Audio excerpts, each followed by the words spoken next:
The town of Lyndonville is known to many as the covered bridge capital of Vermont, but there is much more than meets the eye about these historical treasures. News 7's Jessica Walsh brings us the story. Car after car and tire after tire, people drive through the covered bridges in Lyndonville every day. Today, they are historical landmarks and tourist attractions.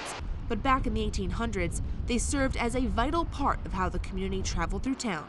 The Miller's Run Bridge, one of the most recognizable, was built originally in 1878. Today, it is used so often that the boards had to be replaced this past summer. These bridges were used for crossing, of course, using sturdy beams, nails, and bolts.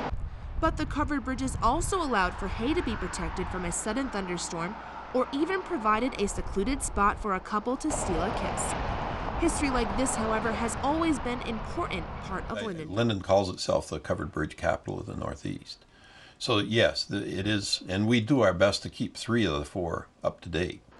There are 4 other bridges built besides the Miller's Run. The Chamberlain Mill Bridge, built in 1881, looks a lot different today.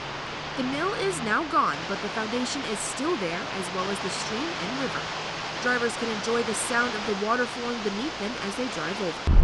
The Sanborn Run Bridge, built in 1869, connected the farmers to the other side of the Passumpsic River. This is not a working bridge and needs a bit of upkeep, with paint peeling and the wood boards in bad shape. The Schoolhouse Bridge, built in 1879, is now a popular tourist spot with a parking lot and a picnic table for travelers. And last but not least is the Randall Bridge, built in 1865, and it is used today as a snowmobile crossing, but Hill says it is in need of repair that the town simply does not have the money for.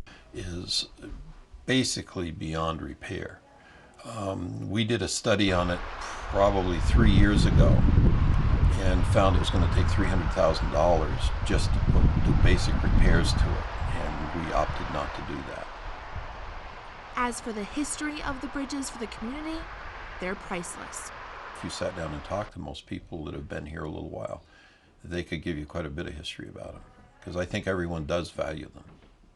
Jessica Walsh, News 7, Lyndonville. Luckily, the historic covered bridges were not harmed during Sandy, but some of them still may need some repair in the next year or 2.